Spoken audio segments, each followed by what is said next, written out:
Hey MPM fam, I'm Megan Cusack, editor of Motorcycle and Power Sports News, and today we're here in Palm Springs at the La Quinta Resort as part of the Kawasaki 2025 NAV product launch. We got to test drive the NAV today in, a place where it would be intended for, and we kind of put it through its paces. So here's our review.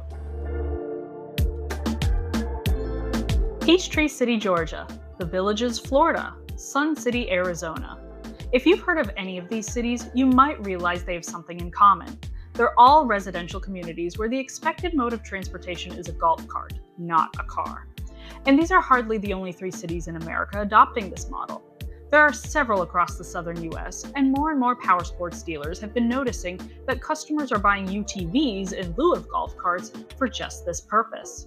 But UTVs are meant for off-road riding. They're not street legal. Kawasaki saw an opportunity here. Utilizing decades worth of side-by-side technology development, along with its more recent EV motorcycle knowledge, the brand has decided to enter the personal transportation vehicle, or PTV, space. But what exactly is a PTV, and how is it different from a golf cart? Golf carts are created for, naturally, the golf course, as well as private property, so technically they aren't street legal either, and they're not regulated by any government authority. The average one comes in basic white with small tires and golf ball holders. These carts have an average max speed of 15 miles per hour. PTVs, however, are regulated on the local and state level, but not by the National Highway Traffic and Safety Administration, or NHTSA, and cannot go faster than 20 miles per hour. Finally, there's the low-speed vehicle, or LSV, which has a max speed of 25 miles per hour and is governed by NHTSA, which means it is considered a motor vehicle. So, Kawasaki's adamant claim that the NAV is not a golf cart is true, and there are several features separating it from that type of vehicle, which we'll get into in a minute. In fact, it even set up a separate microsite, notagolfcart.com, for people to learn more about the NAV. But it wasn't enough for Kawasaki to put out a PTV. The NAV itself is an acronym, the Neighborhood Activity Vehicle. Just as the name jet ski has now become synonymous with all personal watercraft, Kawasaki is hoping to once again create an entry in the dictionary with the NAV. So, you don't ride a NAV, you nav to the pool, nav to the clubhouse, nav to the courts, and so on. But let's start with a few stats. The NAV 4E comes in 3 trim levels, the standard 4E, the 4E LE, and the 4E Limited. What separates the standard 4E from the LE are the batteries, and thus the price point.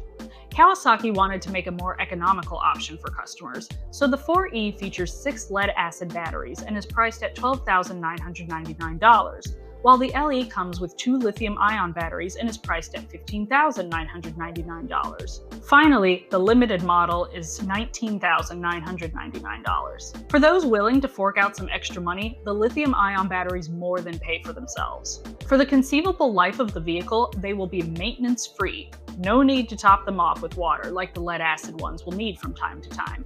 In addition, the range on the NAV 4E goes from 17 miles with the lead-acid batteries to 40 miles with the lithium-ion ones. Charging is simple.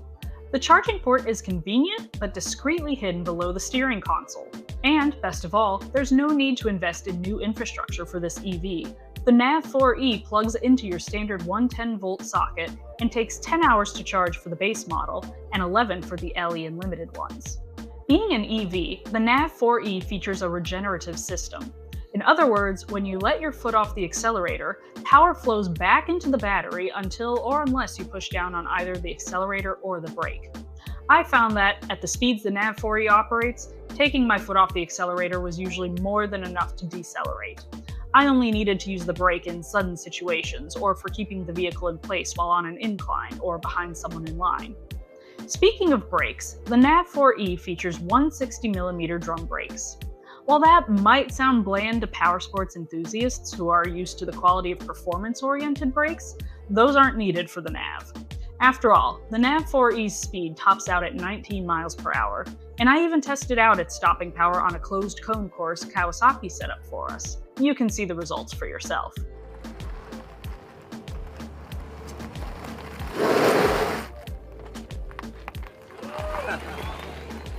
The NAV has a rated power of 4 kilowatts at 5,200 RPM and a max torque of 37.6 pound-feet at 2,000 RPM. I managed to push the NAV up to its max speed several times when driving along the roads of the resort, and it's honestly plenty for its intended use. The 14-inch wheels with off-road tires are great for navving over concrete and grass alike, even if it is just a two-wheel drive vehicle.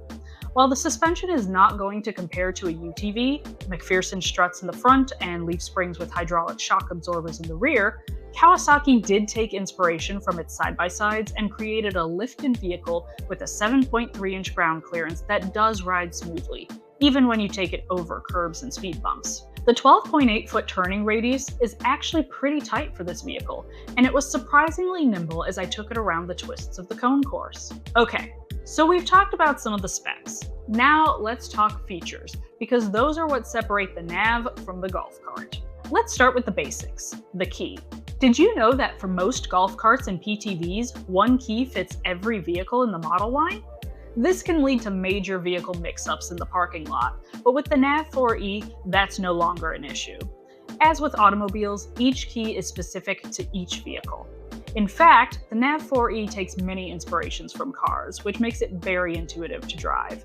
From the physical key to accelerators and brake pedals, a steering wheel, and turn signals, automotive drivers will find all the gadgets that are familiar to them. And it's easy enough for teens to operate as well if local or residential ordinances allow for it. That said, some of the automotive functions you're used to don't necessarily carry over. For instance, when I engage the turn signal in a car, I'm used to hearing it click repeatedly until I execute a sharp enough turn, at which point the turn signal automatically switches off. That's not the case with the NAV. The turn signal is both silent and stays in position until manually reset. Luckily, Kawasaki does have turn signal indicators on the little dash panel behind the steering wheel, so after driving a block or two with my turn signal on, I did finally realize I had never turned it off.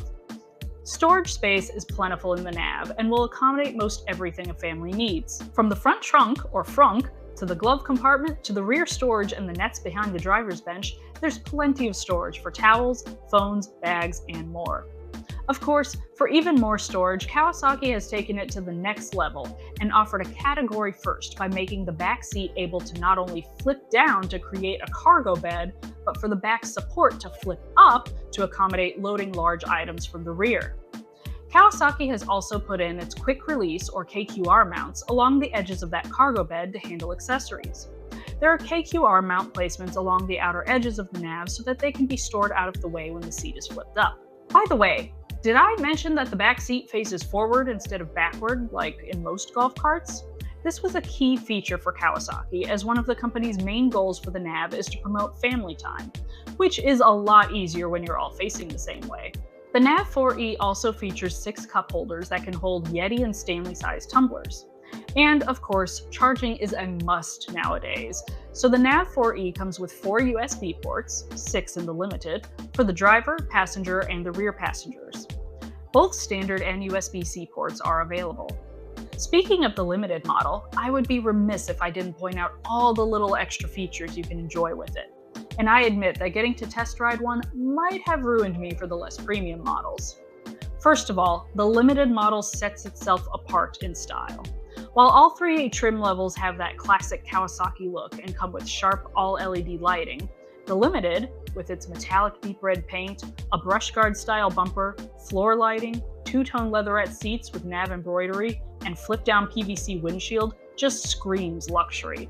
In addition, it comes with a 7-inch LCD display with Bluetooth connectivity, as well as Apple CarPlay and Android Auto compatibility. A 4-speaker mounted roof audio system completes the package. Connecting my phone with Android Auto was as easy as it's supposed to be, and sound comes through the speakers crystal clear.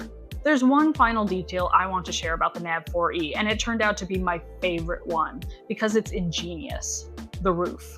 How can a PTV roof be ingenious, you might ask? Well, imagine you own a golf cart and drive it around in the villages in Florida. The daily rain shower hits, and you take shelter inside a shop or clubhouse. The rain only lasts 30 minutes, but when you back out of your parking spot, all the water that's collected on the smooth roof comes rushing over the lip and down onto the front of the vehicle and dashboard, splashing you in the process. The NAV4e roof aims to counter that. Now, being in the desert, I wasn't able to test this feature, But the roof is designed with deep grooves that channel the water to the hollow front A-frame, where it is then dumped out behind the front wheel wells, sparing you the wet. The flip-down PVC windshield on the limited model, available as an accessory for the standard and LE models, will also help keep you dry. Speaking of accessories, Kawasaki has a ton available for the NAV, including but not limited to a PTV soft enclosure, side mirrors, running boards, a cargo barrier, rear storage locking box, cargo rack, and accessory mount brackets. Kawasaki's target consumer for the NAV 4e wants minimal upkeep in an attractive package with a focus on convenience. With the low-maintenance EV platform, premium styling, and automotive feel to the NAV 4e, and the Limited in particular, I'd say Kawasaki smashed it right out of the pickleball court for a win. All right, well, there's our review of the NAV, and be sure to stay tuned to MPN for more of the latest and greatest in motorcycle and powersports news.